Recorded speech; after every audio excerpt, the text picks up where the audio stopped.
CC, comment ça va? Ça fait un peu longtemps. J'avais énormément de trucs à faire en ce moment. La fin du semestre a été compliquée dans le sens où il y avait beaucoup de travail. C'était dur, c'est pour ça que j'ai pas trop filmé. J'ai fait beaucoup de projets. Du coup, j'ai terminé mon plus gros projet de l'année, le projet séminaire.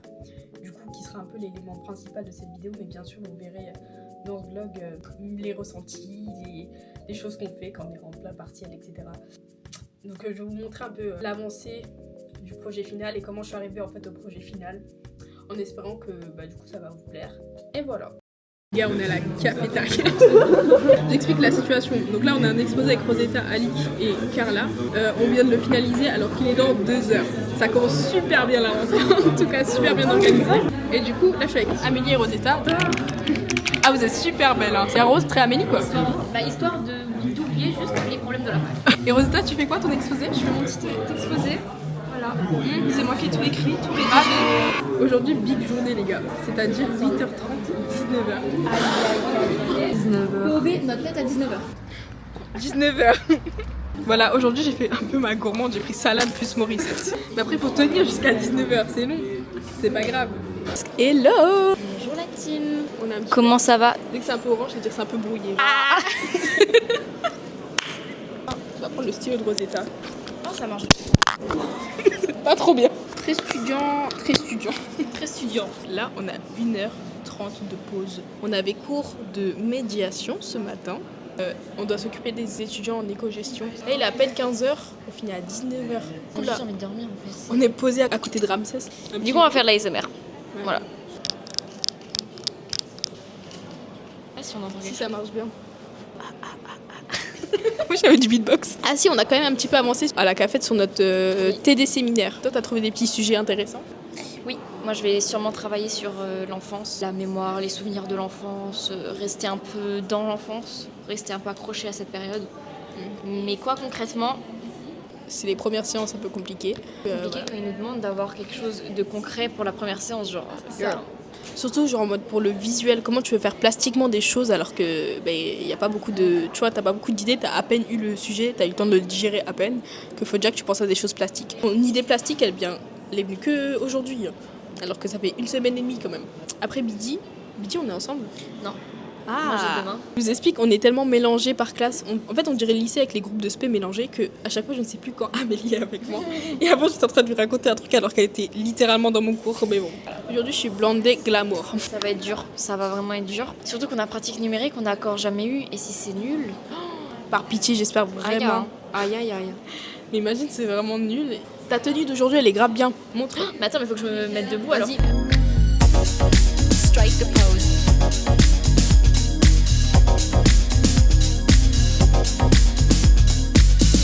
On vous fait des bisous? Oui. Bisous. 19h. Ça fait peur, hein. Ah, il fait froid, sa race. Oula. Et les gars, il fait hyper froid. Là, je vais dormir chez Emma. Ça fait longtemps que je l'ai pas vue et ça fait longtemps que je n'ai pas dormi chez elle. Je suis trop contente. Et à demain pour Amélie. À demain. Bisous.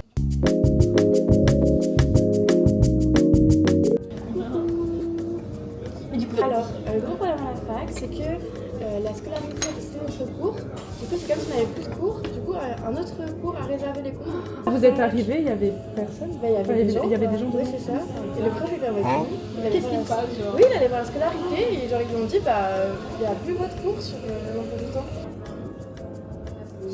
Enfin voilà. On était en petite médiation à l'Artothèque. Et du coup, on s'est dit, vous savez quoi, on va manger un petit truc parce qu'on a envie de manger et on Réconforte. Réconforte. Voilà. Des moments difficiles.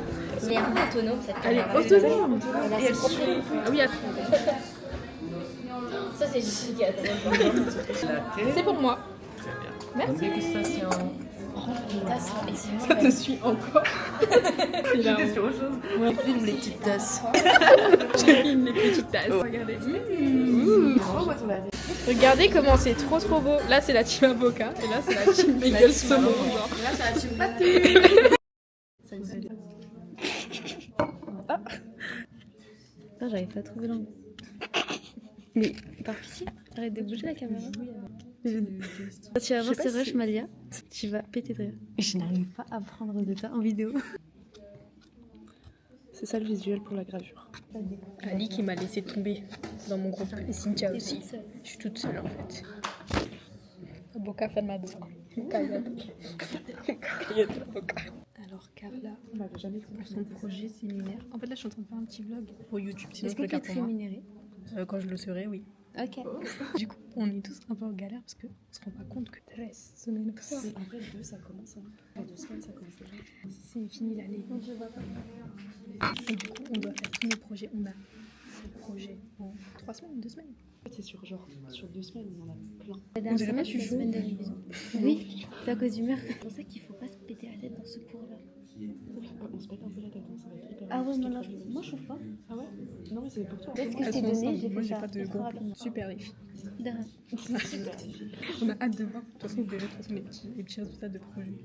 Mais les gars, on est de notre vie. Ouais, je suis fatiguée. Je me suis endormie en travaillant. Mais, raconte ta petite anecdote. Vas-y. J'ai brodé comme la mamie que je suis. J'ai brodé comme ça. Et je me suis endormie à 22h. Et je me suis réveillée à 4h du matin. C'est hyper chaud. Avec les Je te billes dans jure, la main. j'étais tellement fatiguée. Je me suis réveillée, j'étais comme ça. Ah, mais tu t'es réveillée. Bah, à 4h du matin. Ah oui, Et après, je me suis dit, bah, est-ce que je dors ou je me prépare? Un Ouais, dilemme prépare. cornélien, comme on dirait. Exactement. C'est quoi la définition du dilemme cornélien? C'est un dilemme trop compliqué, mais ça vient de Corneille.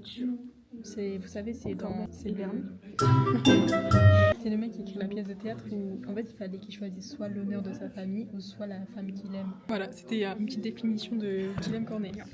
Nice. En gros, c'est les 3 dernières semaines de cours, mais c'est-à-dire les 3 dernières semaines les plus intenses du semestre. Mi-semestre, donc c'était on va dire un petit peu intense, mais ça allait. Mais là, il y a tout qui va arriver d'un coup. Et ça va être pas du tout drôle. Je vous fais une liste de tous les rendus qui me restent.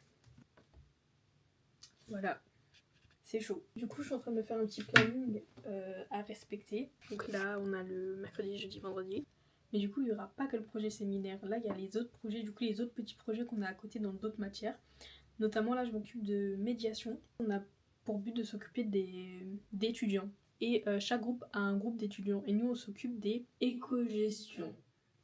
Je n'ai rien contre les éco-gestions, mais le rapport à l'art est pas terrible. Du coup, il faut trouver un moyen par rapport au profil des élèves, comment leur apporter l'art. On doit organiser un projet en fait dans leur établissement. On se débrouille tout seul de A à Z, c'est-à-dire que ce soit pour les autorisations, le matériel, le budget, etc. C'est vraiment nous tout seuls.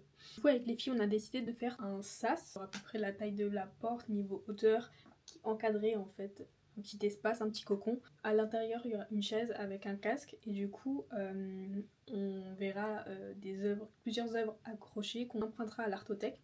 Donc déjà hier, on y était et du coup, on a pu un peu voir les œuvres en vrai. Dans le casque, il y aura une histoire en fait. Malheureusement, on n'a pas pu faire le projet en vrai, mais du coup, on a fait une simulation en classe. Je vous mets quelques photos. J'ai déjà fait une chose de ma liste d'aujourd'hui. Là, maintenant, j'essaye de trouver un projet pour BD, donc bidimensionnel. Donc en gros dans l'année on a 2 projets. L'ancien projet je vous mettrai des images. C'était obéissance et désobéissance. Là le deuxième thème c'est discours subalterne. C'est super dur, c'est assez politique en vrai, mais c'est compliqué de le transmettre plastiquement. J'ai pleuré, en fait il y a trop de choses. 2, 4, 6, 8, 10, 12, 14. J'ai 14 rendus. Note d'intention, examen et projet ou oral. J'ai 14 trucs à faire en 3 semaines. Je sais pas si vous vous rendez compte, 14 trucs, c'est quoi en 3 semaines? Il faut que ça ressorte, tu vois. Ok. Bon, du coup, on vient de m'appeler pour un projet. Dernière minute, en fait. Mais du coup, ça rajoute du stress en plus de ma liste. Si vous voulez voir le résultat du projet BD, j'ai fait un TikTok dessus il y a pas longtemps. Discours subalterne. Et il interroge, en fait... donc, je vous laisse aller voir le TikTok sur ma page TikTok. C'est aujourd'hui vlog avec Patricia en tenue flamenco. Elle est en train de se préparer. J'ai un peu froid, donc je suis un peu en double outil aujourd'hui. Tu me dis quand arrêter. Hein. Vas-y. C'est parti. Carla, on te voit si jamais. Hein. Mental breakdown avant les partiels. Ça se voit ma tête. Je suis fatiguée. Je suis très fatiguée. Demain, c'est le dernier accrochage avant l'évaluation de BD. Je n'ai pas de projet. En fait, j'ai présenté mes idées au prof et le prof n'était pas convaincu. Du coup, là, je suis en train de chercher autre chose.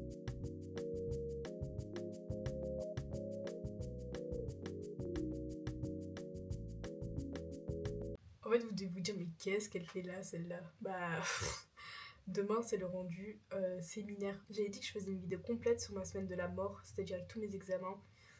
J'ai pas trop filmé parce que je vous avoue que j'étais un peu occupée, mais je peux vous montrer du coup le résultat final et du coup le processus de la veille, parce que je m'y prends toujours à la dernière minute.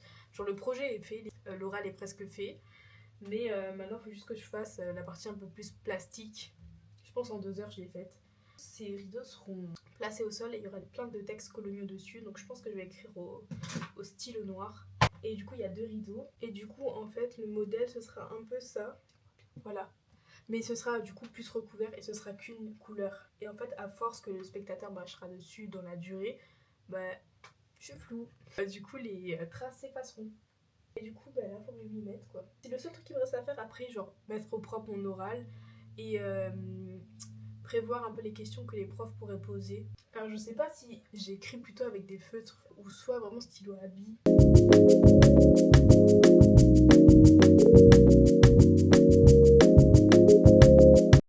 Le jour de l'évaluation, je suis venue genre 3 heures en avance.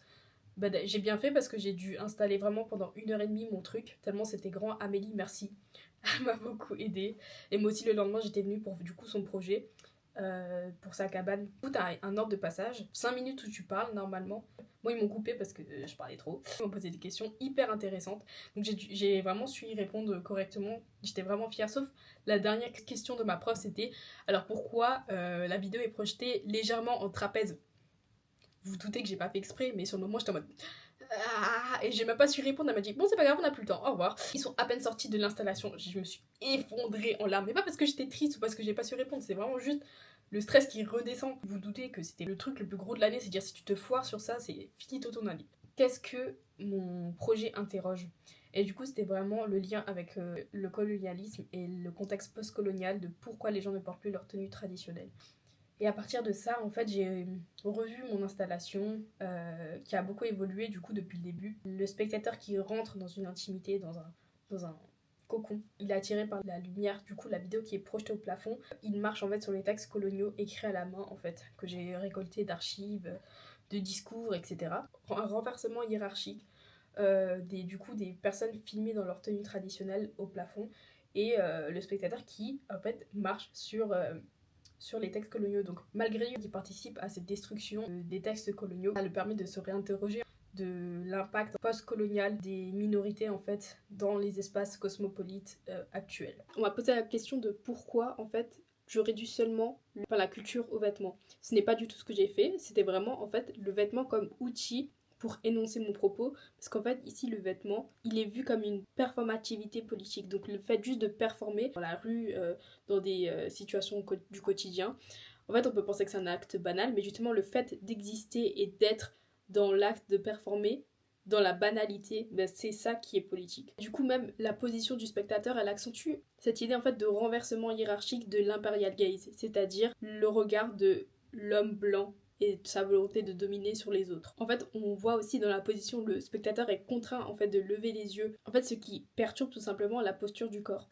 Et du coup, le regard n'est pas neutre, il devient instable et le spectateur prend conscience de sa propre position. Le fait de placer le texte au sol, en fait, ça engage le spectateur dans une violence passive. Donc ce geste peut paraître ordinaire, le fait de marcher, montre la manière dont l'histoire coloniale a souvent été oubliée ou neutralisée. Donc l'effacement ici n'est donc pas présenté comme une réparation simple ou une libération totale, mais il est ambigu. Et en fait, le fait même que ce soit dans une pièce sombre, en fait, le spectateur a du mal à lire. Il faut vraiment qu'il s'approche. Et ça place le spectateur volontairement dans une situation inconfortable qui fait directement lien avec la manière dont les discours coloniaux en fait sont souvent aujourd'hui mis en arrière-plan malgré la violence qu'ils portent en fait. Sur ce, j'espère vraiment que la vidéo vous a plu et on se dit à bientôt pour une nouvelle vidéo. Bisous!